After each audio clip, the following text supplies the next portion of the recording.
देश के कार्यवाहक विदेश मंत्री एस जयशंकर ने भारत दौरे पर आए विभिन्न देशों के राष्ट्राध्यक्षों या उनके प्रतिनिधियों से मुलाकात की। जयशंकर ने श्रीलंका के राष्ट्रपति रानिल विक्रमसिंघे, बांग्लादेशी पीएम शेख हसीना, मालदीव के राष्ट्रपति मोहम्मद मोइजू, नेपाली पीएम पुष्प दहल कमल प्रचंड, मॉरिशस के प्रधानमंत्री प्रविंद्र जगन्नाथ, भूटान के पीएम शेरिंग तोब्गे, सेशल्स के उपराष्ट्रपति अहमद अफीफ से मुलाकात की।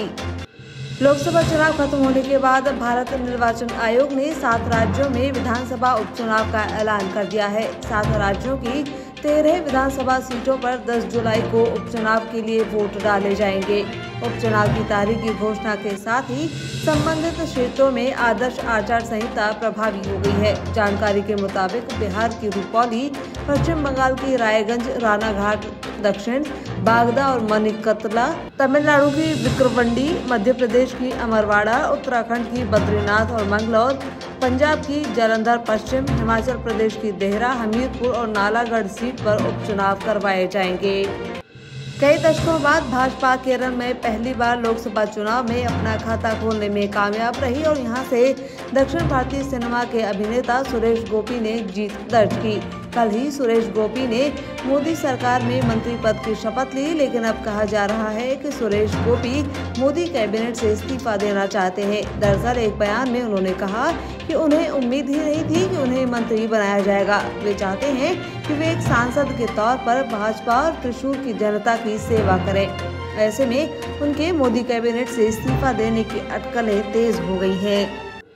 कांग्रेस ने बीजेपी आईटी सेल प्रमुख अमित मालवीय के खिलाफ कार्रवाई की मांग की है। कांग्रेस नेता सुप्रिया श्रीनेत ने एक आरएसएस कार्यकर्ता का हवाला देते हुए मालवीय के खिलाफ गंभीर आरोप लगाए।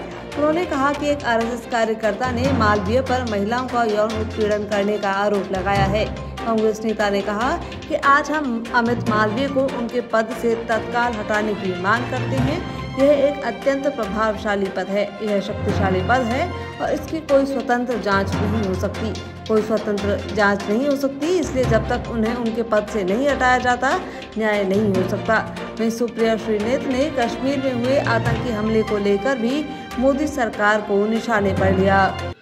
राजस्थान के मुख्यमंत्री भजनलाल शर्मा दिल्ली दौरे पर रहे। इस दौरान उन्होंने पूर्व लोकसभा अध्यक्ष ओम बिरला, कैबिनेट मंत्री अमित शाह और राजनाथ सिंह से मुलाकात की और उन्हें बधाई दी। इस दौरान मुख्यमंत्री ने भाजपा नेताओं से देश प्रदेश के समसामयिक मुद्दों पर चर्चा की। वहीं इससे पहले मुख्यमंत्री भजनलाल शर्मा ने दिल्ली में राजस्थान हाउस के पुनर्निर्माण कार्य का निरीक्षण किया। इस दौरान उपस्थित अधिकारियों को पुनर्निर्माण कार्य में तेजी लाने और तय समय सीमा में कार्य पूरे करने के निर्देश दिए। झोटवाड़ा विधानसभा क्षेत्र में हाईटेंशन लाइनों को अंडरग्राउंड किया जाएगा। इसे लेकर क्षेत्रीय विधायक और कैबिनेट मंत्री राज्यवर्धन सिंह राठौड़ ने कहा कि झोटवाड़ा विधानसभा क्षेत्र में हाईटेंशन लाइन की बड़ी समस्या है, इसका जल्द ही समाधान किया जाएगा। राठौड़ ने कहा कि इस संबंध में हमने अधिकारियों से बातचीत कर ली है। जल्द ही करीब 40 किलोमीटर लंबी हाईटेंशन लाइन को अंडरग्राउंड करने का काम शुरू किया जाएगा। राठौड़ ने बताया कि 3 से 4 फेज में हाईटेंशन लाइनों को भूमिगत करने का काम पूरा किया जाएगा। टोंक जिले के दौरे पर रहे कांग्रेस नेता सचिन पायलट ने यहां शहीद स्मारक का लोकार्पण किया और जन सुनवाई की। इस मौके पर मीडिया से बातचीत में पायलट ने मोदी सरकार के तीसरे कार्यकाल के शपथ ग्रहण को लेकर कहा कि यह खंडित जनादेश था और देश की जनता ने किसी एक दल को स्पष्ट बहुमत नहीं दिया था। ऐसे में यह हंग पार्लियामेंट थी, इसलिए अब मिलीजुली सरकार बनी है। पायलट ने कहा कि इससे पिछले 10 साल में जिस तरह का शासन और रवैया सरकार का था वो अब नहीं हो पाएगा। संसद में विपक्षी दल के सांसद भी बड़ी संख्या में जीत कर आए हैं, इसलिए मनमाने तरीके से जो कार्रवाई पहले संसद में होती थी वो अब हम नहीं होने देंगे। राजस्थान पुलिस का स्थापना दिवस 12 जून को मनाया जाएगा। इसके तहत आज से ही राजस्थान पुलिस की ओर से विभिन्न गतिविधियां आयोजित करना शुरू कर दिया गया है। आज पुलिस के जवानों ने जहां एक तरफ सफाई कर स्वच्छता का संदेश दिया, वे पौधरोपण कर पर्यावरण संरक्षण और रक्तदान कर जीवन संरक्षण का भी संदेश दिया। इस मौके पर राजस्थान पुलिस की ओर से एक प्रदर्शनी भी आयोजित की गई थी। राजस्थान युवा शक्ति एकीकृत महासंघ के प्रदेश अध्यक्ष मनोज मीणा के नेतृत्व में सैकड़ों छात्र के साथ बीसीआई भर्ती में 528 छात्रों के और पीटीआई भर्ती में 94 छात्रों का काउंसलिंग शेड्यूल जारी करवाने की मांग को लेकर बीकानेर निदेशालय के कार्यालय के बाहर प्रदर्शन किया गया। मनोज मीणा ने बताया कि अधिकारियों की लापरवाही के चलते छात्रों के काम रुके हुए हैं। जब तक अधिकारी छात्रों के इन दोनों कार्यों को नहीं करेंगे, छात्र बीकानेर निदेशालय पर धरने पर बैठे रहेंगे।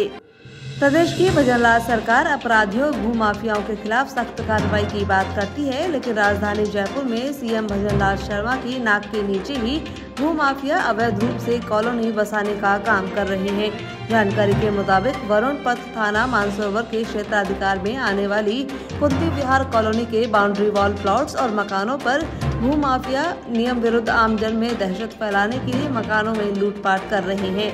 बताया जा रहा है कि ये कॉलोनियां 30 साल से यहाँ बसी हुई हैं। इन्हें भूमाफिया गौतम विहार बनाने की कोशिश कर रहे हैं। इस संबंध में स्थानीय लोगों की ओर से शिकायत दी गई है।